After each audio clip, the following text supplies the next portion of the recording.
بسم اللہ الرحمن الرحیم۔ ہم عربی گرامر میں اعراب کا ٹاپک پڑھ رہے تھے اور ہم نے بتایا کہ جو عربی میں جو اسم ہوتا ہے اس کے لاسٹ لیٹر پہ جو چینجز آتی ہے گی اعراب کی، تو اس سے اس کی پوزیشن اور اسٹیٹس چینج ہو جاتا ہے گا۔ تو اعراب میں اور حرکات میں فرق ہے گا، یاد رکھیے گا، ٹھیک ہے۔ زیر زبر پیش جو ہے یہ حرکات کہلاتی ہیں گی، تو اعراب جو ہیں گے وہ اس کی پوزیشن کو چینج کرنے کے لیے، اور بعض وقت آپ کو دیکھیں گا کہ اعراب کے علاوہ تھوڑی سی چینجز اور بھی آتی ہے گی، ساؤنڈ کی چینجز بھی آتی ہے، تو انشاءاللہ وہ ہم مزید آگے سیکھیں گے۔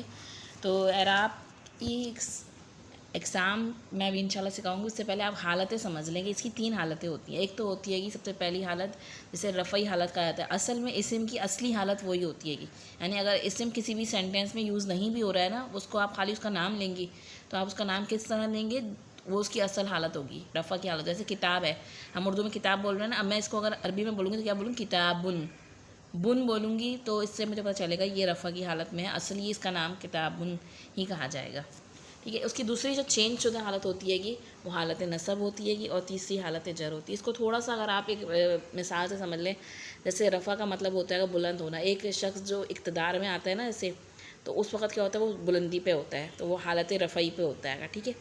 لیکن اگر وہ غلط کام کرتا ہے، کچھ ہوتا ہے گا، تو کیا ہوتا ہے گا، پھر اس کی پکڑ ہوتی ہے اور اسے کھڑا کر دیا جاتا ہے کہ تم اٹھو سیٹ سے، تو وہ حالت نصب میں چلا جاتا ہے گا۔ نصب کہتے ہیں کہ گاڑنے کو یا کھڑا کرنے کو، کہتے ہیں نا کھمبے کھڑے کر دیے، نصب کر دیے گئے، گاڑ دیے گئے، کھڑا کر دیا گئے۔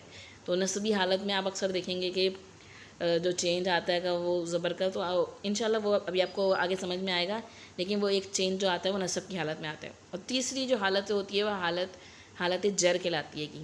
عربی میں جر کا لفظ جو ہے نا وہ گھسیٹنے کے معنوں میں آتا ہے گا۔ جو ایک حدیث آتی ہے نبی کریم صلی اللہ علیہ وسلم کی، جس میں ازار کے گھسیٹنے کو ناپسندیدہ قرار دیا گیا ہے گا اس شخص کو جس کا زمین پہ کپڑا گھسیٹتا ہے گا، تو اس میں بھی جر کا لفظ آتا ہے گا۔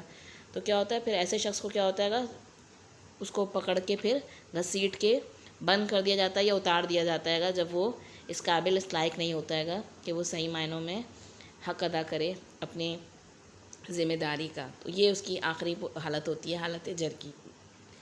تو یہی تھوڑی سی مثال سے سمجھانے کا مقصد ہے گا کہ یہ 3 حالتیں ہیں، یہ حالت رفع، حالت نصب اور حالت جر، اور اسم کی جو اصلی حالت ہوتی ہے وہ حالت رفع ہوتی ہے گی۔